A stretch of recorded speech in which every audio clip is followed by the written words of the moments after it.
Okay, so we all good? You can see my screen. Alicia, Yes. can you confirm? Yeah. Yeah. Okay, hello everyone and warmly welcome to this webinar.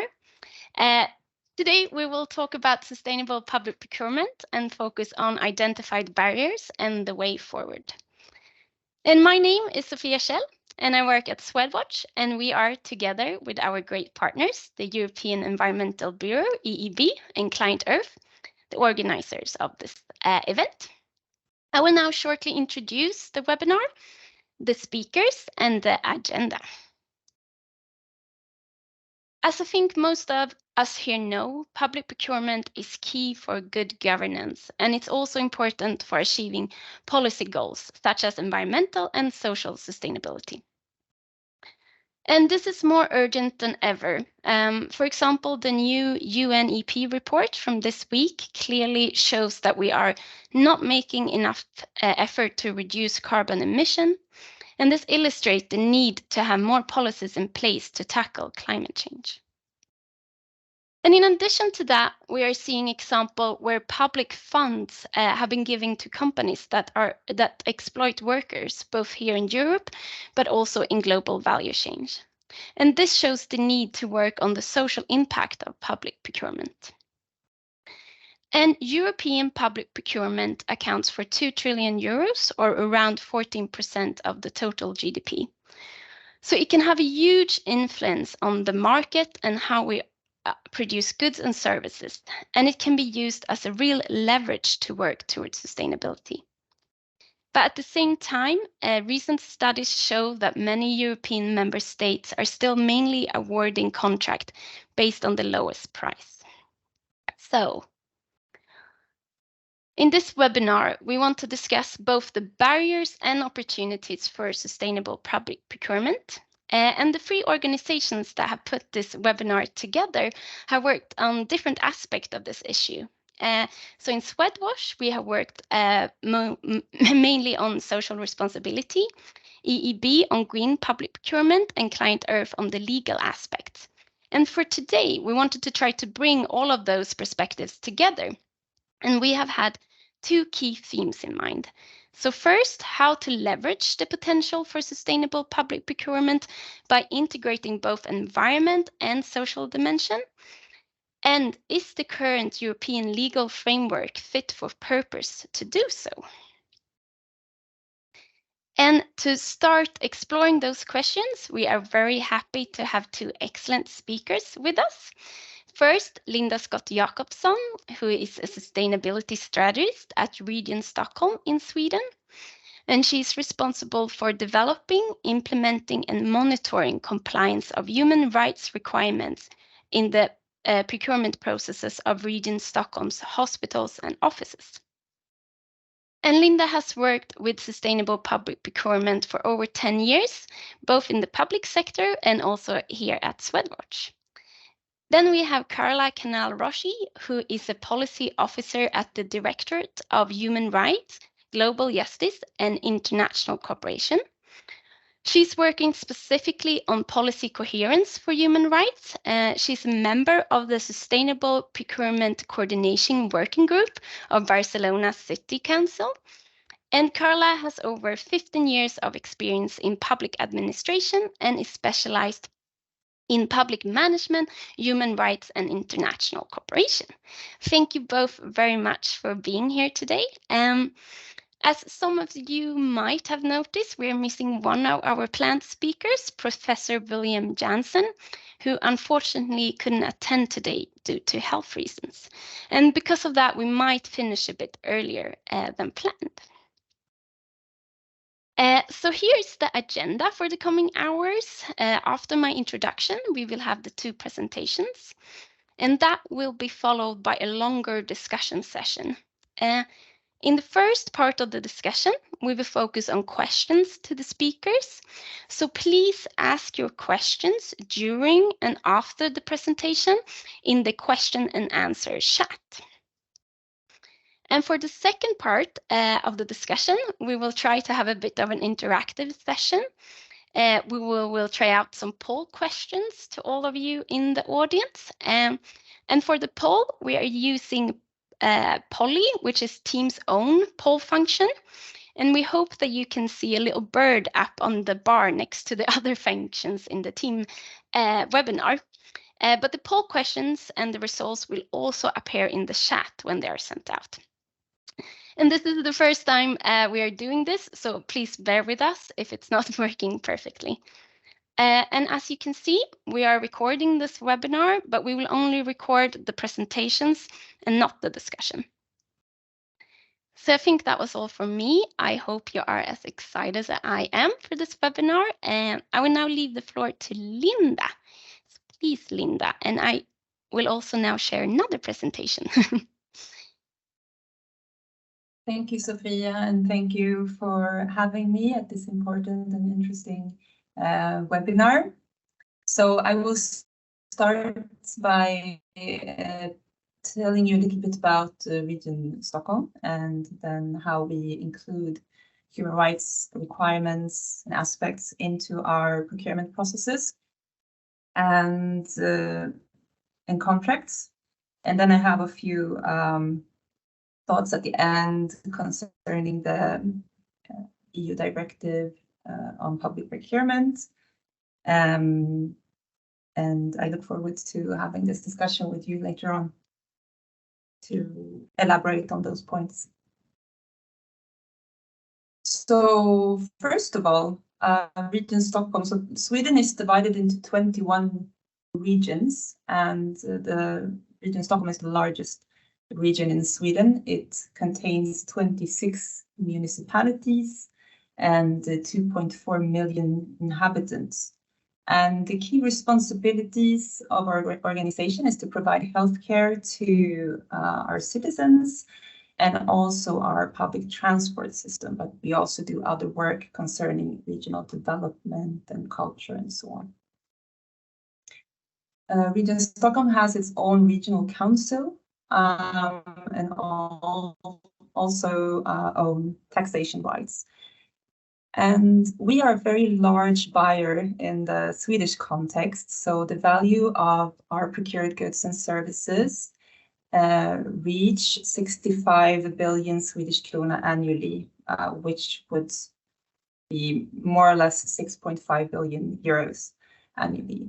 So in the Swedish context, we are one of the largest contracting authorities. Next slide, please. So what do we buy? So this is, of course, reflects our areas of responsibility.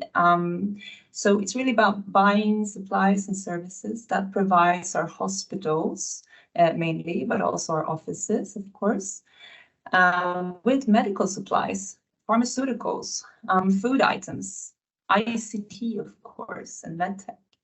And also textile and workwear and clothes for our patients, of course, as well. And as I mentioned, the transport system also requires contracting, of course, to develop, for instance, the metro system that is currently being done, and also the construction work concerning building new hospital buildings and so on. And we also procure care-related services from the private sector. Next slide, please. So you can actually push the button once again. In 2008, we were scrutinized by Swedwatch and released a report showing evidence that the surgical instruments that we bought and used in our hospitals in Region Stockholm and also in other regions was produced under quite inhumane working conditions, including hazardous work environment, exposure to very toxic chemicals, and even child labor. So this report actually spurred the work that we're still doing. And It was the starting point of developing a code of conduct concerning human rights, labor rights, and anti-corruption. And that was decided on in 2010, and it has been politically endorsed by all 21 regions. Yeah, we can move on to the next slide. Thank you. So what does our code of conduct actually say? So it requires our suppliers to respect the UN Declaration of Human Rights, the ILO core conventions, the UN Convention of the Rights of the Child, Article 32, and also the legislation in the country of production concerning occupational health and safety, labor rights, and environmental protection, and the UN Convention Against Corruption. And the code of conduct is attached to every contract that we have with our suppliers. And then we also, together with the code of conduct, we have contract clauses in the contracts. And the contract clauses really regulates what we expect our suppliers to have in place concerning policies and procedures to be able to respect what it says in the code of conduct. And this is based on the concept of human rights due diligence. So we expect our suppliers to have a policy commitment to respect human rights, that they have a division of responsibility within the company, that they work with risk assessments and identify and assess human rights risks, and that they manage their risks as well and do follow-up and take corrective action when they see that there are non-compliances in their supply chain. And through the contracts, we also have the possibility to perform audits, both on a factory level, but also at a office level or headquarter level. And we do audits. I can mention a little bit more about that later. And we also have a possibility to issue a penalty fee if we see that the supplier does not cooperate with us. For instance, if they do not cooperate when we want to do an audit, for instance, or if they are not addressing severe non-conformances that we have identified during an audit. So the code of conduct and the contract clauses are really the key tools that we use to incorporate human rights aspects into our contracts and work with our suppliers and try to push them to improve their human rights due diligence processes. I also want to mention that this year the code of conduct has been updated and will be politically decided on in Region Stockholm in a few weeks. And next year, we hope to roll this out and include a new code of conduct, which is improved in some ways and updated. As you might know, we don't no longer have 8 core conventions from the ILO, we actually have 10. And also the contract clauses have been developed as well to be a lot more detailed on what we expect from our suppliers. And hopefully that will also be clearer for them to understand what we require from them going forward. Okay, next slide. So, as I think I mentioned, the code of conduct is not only for Stockholm region, it's for all the regions in Sweden. So we have a common code of conduct, but we also have a joint audit scheme, meaning that we collaborate around performing audits on our suppliers, because our suppliers many times overlap. We have the same suppliers because we buy similar things, of course.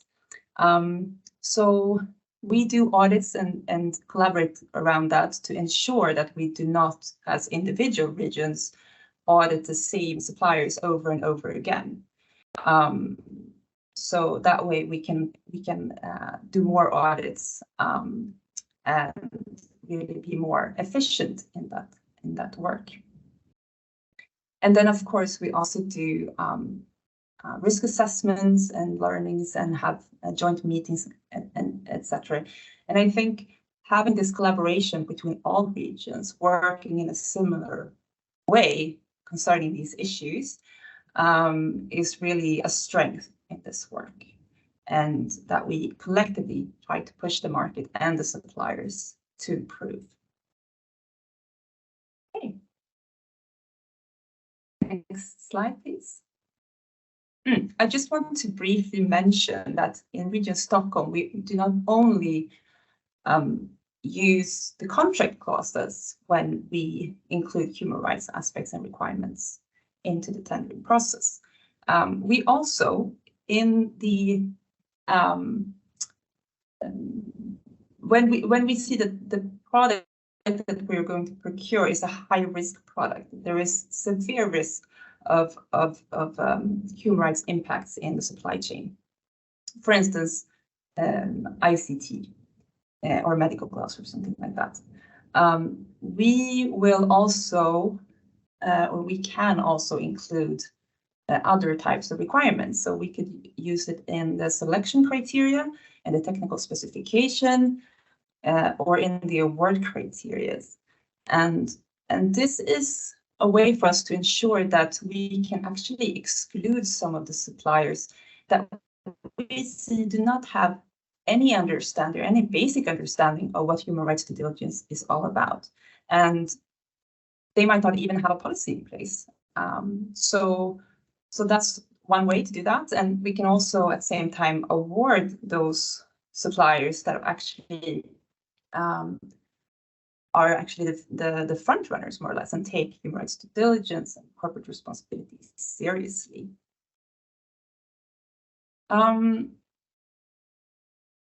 But, and you can push the button once. Right. If you're supposed to, I mean, when we do this, when we include human rights requirements as a selection criteria, for instance,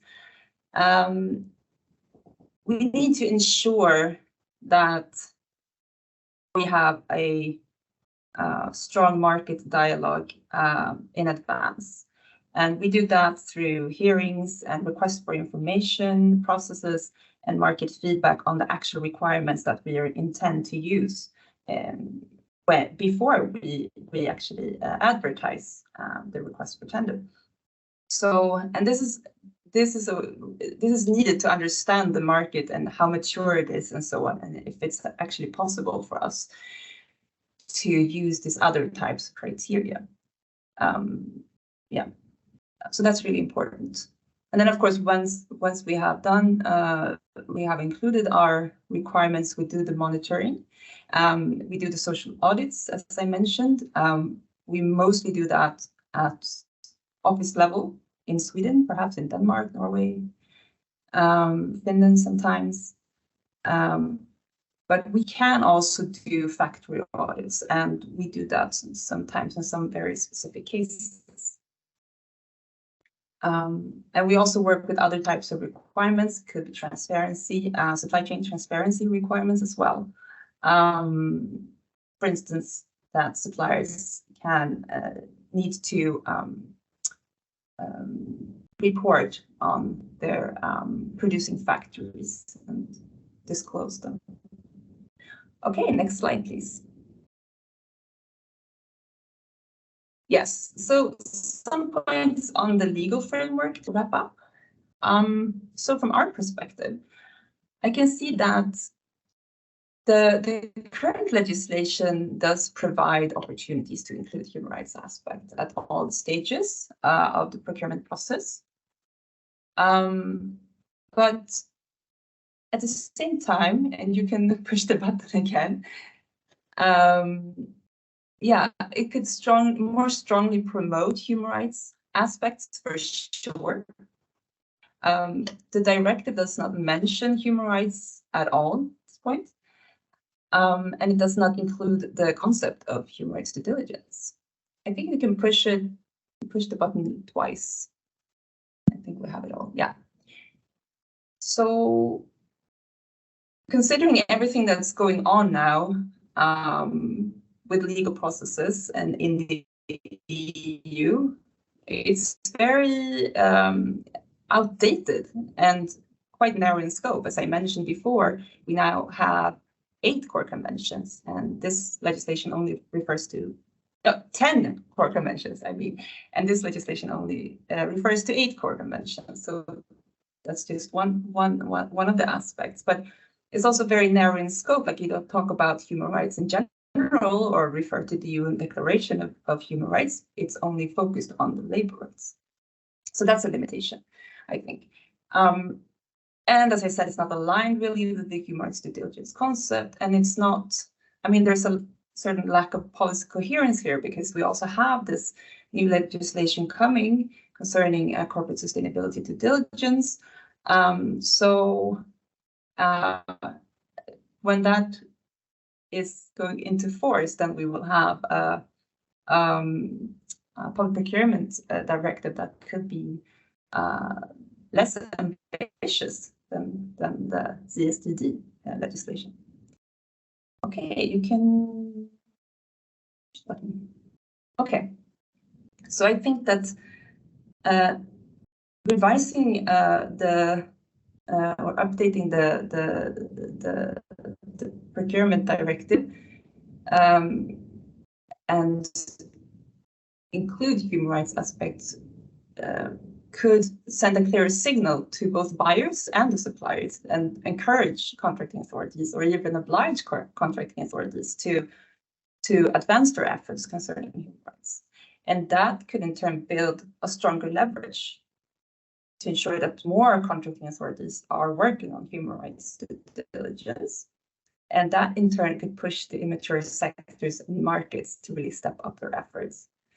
And hopefully in the end, that would decrease human rights impacts and risks in the global supply chains to the public sector. Okay, that's it for me. Thank you for listening. Thank you very much, Linda. And if you have questions to Linda, please put them in the question and answer chat, and we will take questions to both speakers after the second presentation. Now, Carla, the floor is yours. I will also try to share your presentation. Yeah. Yes, it should be working. Thank you. Yes, I do. Oh, yeah, great. Thank you. I'm having some technical issues, so thank you for your cooperation. So yes, I will talk about the case of Barcelona City Council. Although sometimes I will make reference also to province and regional, because we do also we try to cooperate a lot in our work. So if you can pass the presentation. Well, my name is Carla Canal and I work in Barcelona City Council. You have already presented me. So Barcelona City, well, I always like to say that it's quite a small city. It has 1.6 million inhabitants in the city, in the narrow city metropolitan area. That it's sometimes you are there and you don't realize it. It's 3.6 million. And the province of Barcelona, it's 5.6 million. That is to say that in the region of Catalonia, I mean, it's quite concentrated as it happens in other places. So the total budget of the city in 2023 was 3.6 billion in English. I wrote it down like exactly because sometimes well, we use billion to say another thing. So yeah, so it's 3,600 million of euros. And the public procurement, this is in in the last approved report in 2021. So it has a little bit. It's now it's a little bit higher, but it was 1.4 billion really executed. And also, I wanted to say that it was in 40,000 different contracts. This is one of the challenges also we will talk about when we talk about public procurement in general, just in a few slides. So yeah, 30,000 minor contracts, and the rest was like big contracts. Because yeah, I wanted to, if you can pass the slide, I wanted to try to answer the specific questions you asked me, and it's quite tricky because Barcelona City Council has a specific law, so it has a little more competences framework than other cities.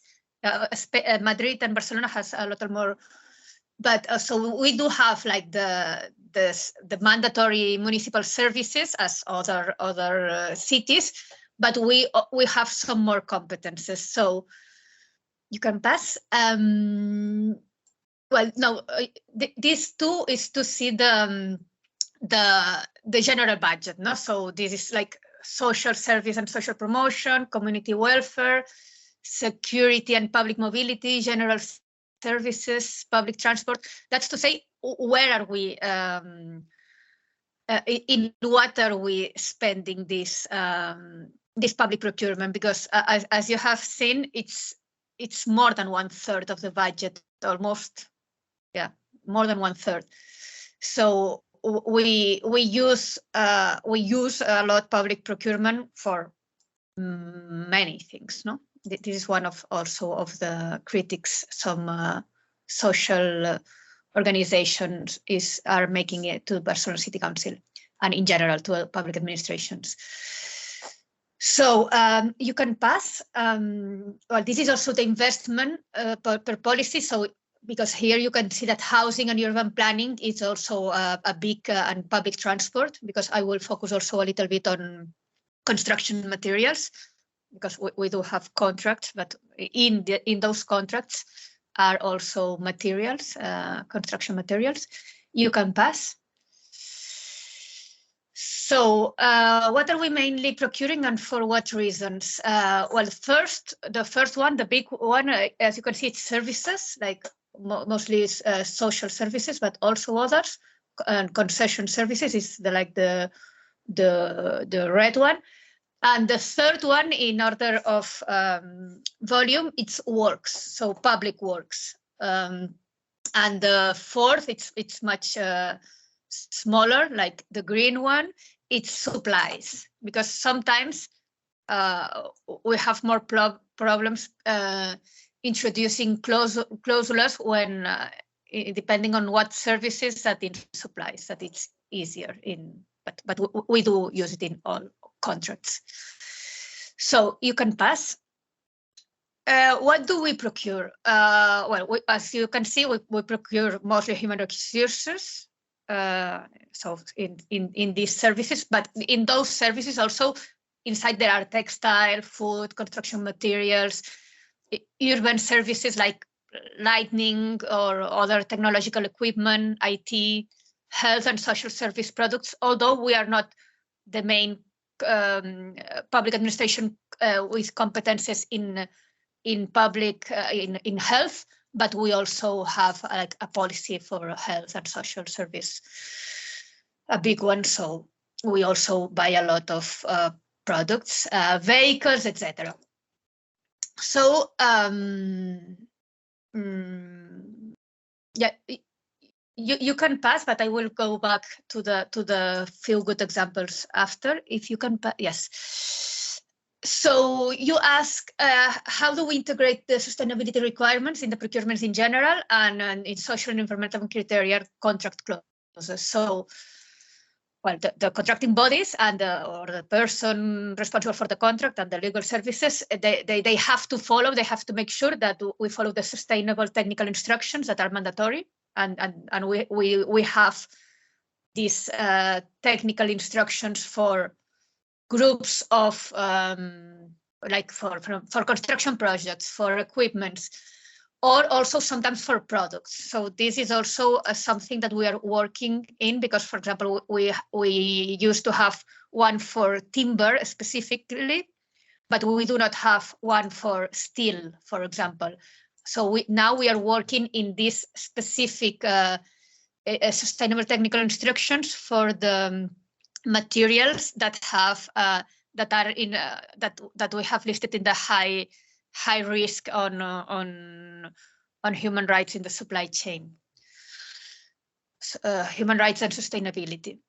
So apart from these technical instructions that are mandatory and that they say what clauses you have to put, also we have some general clauses that are like that's what that refers to all human rights conventions signed for Spain. So also, yeah, I will show you later. And apart from this, how do we integrate it? So apart from the sustainable technical instructions, we have an annual sustainable public procurement objectives plan where we try to reinforce some things that are missing. So we do like more training or specific work on some things that we would like to go better. We integrate also. Yeah, I wanted to point that the directorate where I am working in, the Human Rights and Global Justice and International Cooperation Director, it sits in the Commission for Sustainable Public Procurement. There we have to approve all the plans, reports, etc. We can make and there is also another group, another more technical group, where we also sit there, that is for the monitoring and promotion of the application of the sustainable public procurement measures. And yes, we are like different technical reference for the different transversal services like gender, handicap, etc. Yes, so I think it is important that we are seated there, because like 10 years ago, it was all included in sustainability, that is supposed to work for social, environmental, cultural, economic sustainability in Spain and also abroad, but they were lacking sometimes some human rights risk issues along the supply chain. So we did an assessment, and we saw that we had to strengthen this issue. And I like a lot when you start asking what are the main challenges you face in sustainable public procurement. So like in general, not only specific on human rights and sustainability in the whole contract. So the first one, I will say it's an excessive use of contracting. Sometimes, I'm talking, of course, of Barcelona City Council, but I did work also in the regional government and in the province. And yes, we are doing an excessive use of contracting, and this is going against quality, against a lot of things that theoretically we were contracting to do it better, faster, safer, and it's not. Also, we lack of public policy evaluation in general, because if we did more this, I think we have seen this, that sometimes we use too much contracting, so we could maybe use other or do different planning. And other big problems are bureaucracy or like economicism still present in contracting and in policies in general, and also like the the economic sector itself, that it's not ready enough to do due diligence on human rights, etc. Also because we didn't ask them yet enough. So yeah, maybe you can pass to the next slide, please. Yeah, this is also to see, this is the number of contracts. So not the millions, not the volume, but the number of contracts. But yeah, to say that that we do contract lots of services that maybe we could do ourselves in the municipality.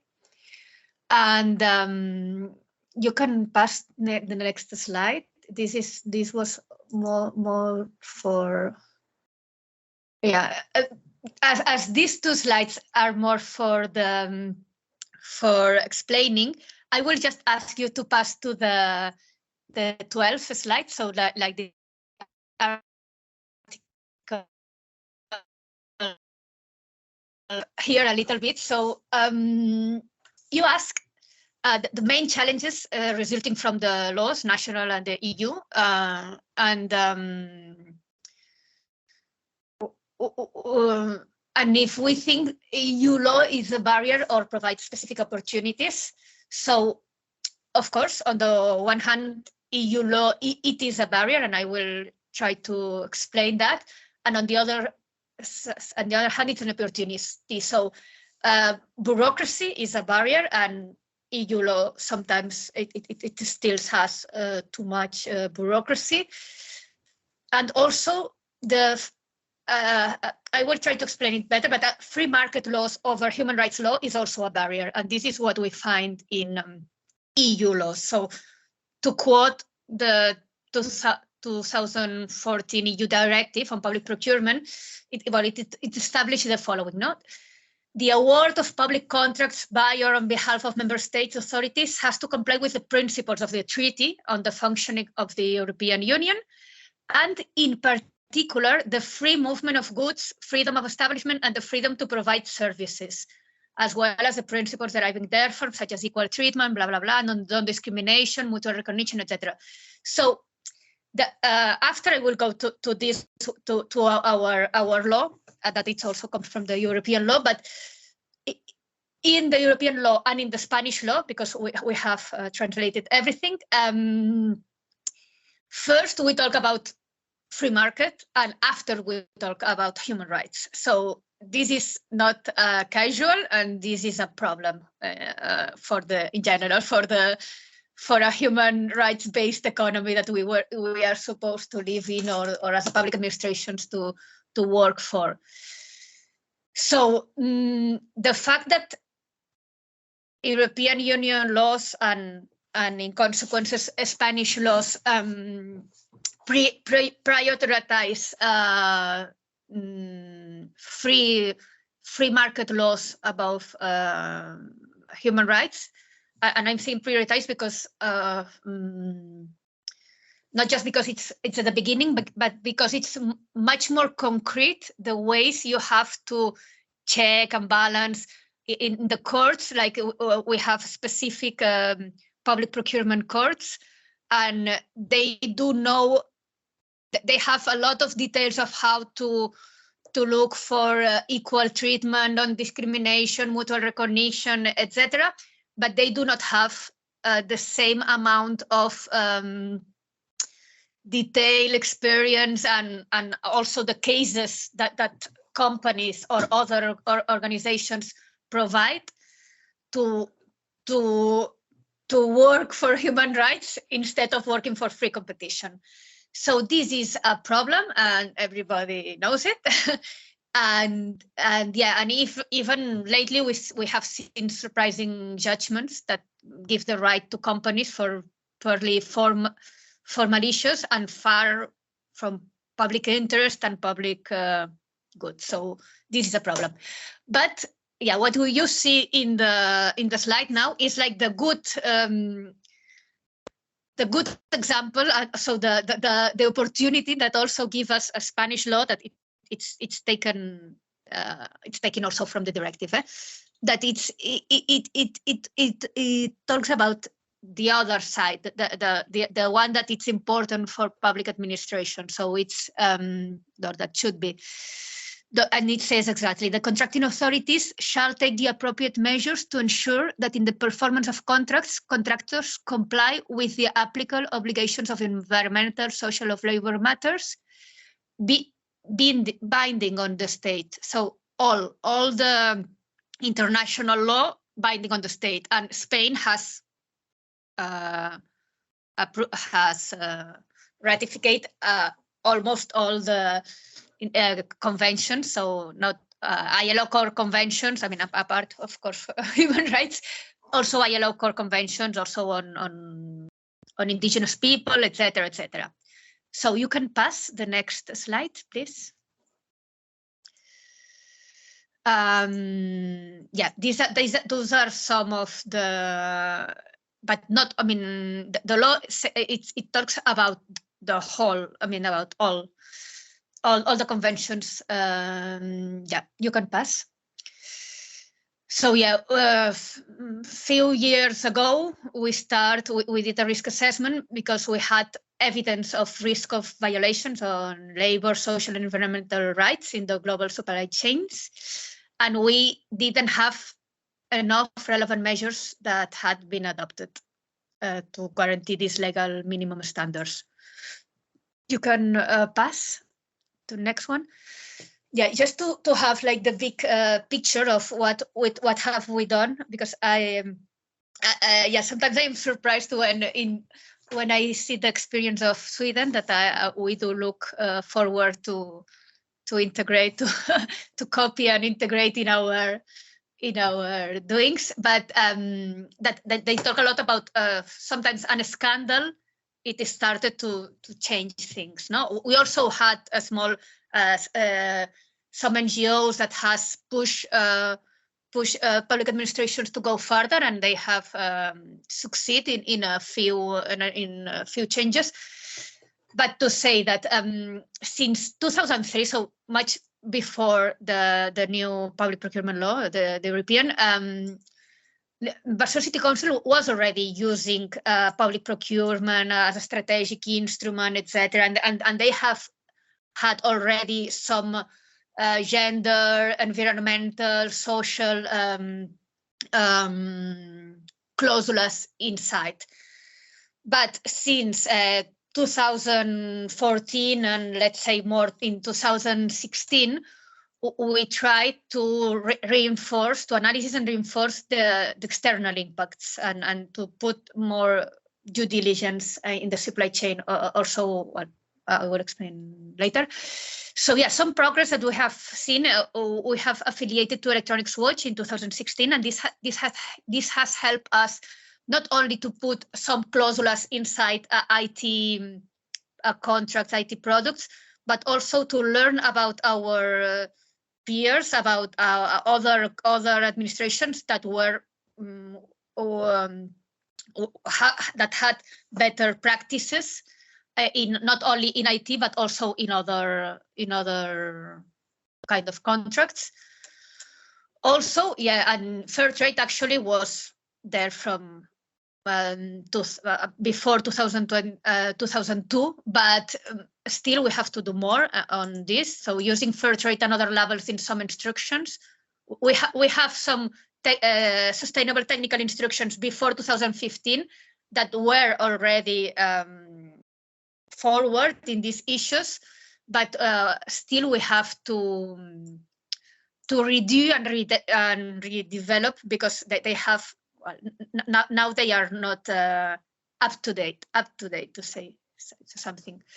Also, we require all contractors to sign the declaration for respect for human rights and human dignity. So it's because it's all the conventions, etc.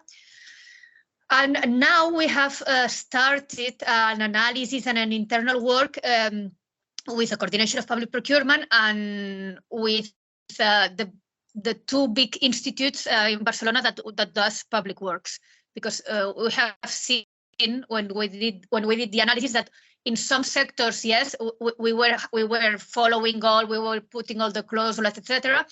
But in public works, for example, we didn't. There were some materials, etc., that were in high risk, and we were doing a lot in Spain, but not enough in the supply chain. So yes, we still, yeah, we are now doing a risk assessment, pilot projects.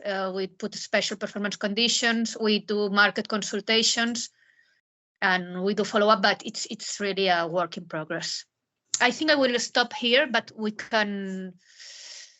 Yes, yeah, I am open to questions. I had prepared some other questions you asked me, but I don't know. I lost my slide, so. Thank you very much, Carla. That was a great presentation, and thanks to both of you for sharing your experience. I think this is a great starting point for our discussion. I will now hand over to Mathieu, who will lead and facilitate that.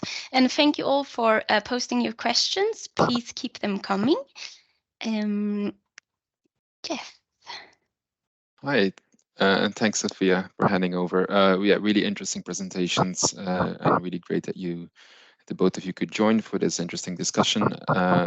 With Willem not here, we still have a substantial amount of time for a really interesting discussion, an hour and 10 minutes, although we might want to end a bit earlier. Let's see where the discussion takes us. So we'll soon start with a Q&A of 15 minutes. I see that a lot of interesting questions came in the Q&A chat. Please make sure, if it's possible, to use the Q&A chat instead of the other chat box, which is more for technical related questions. Thank you. So yeah, we'll make a selection of the questions that we've received in the Q&A box, but also feel free to raise your hand and we can take spontaneous questions outside of the chat box as well. Alessia, if it's possible, maybe you can put up the first poll question, because it would be interesting to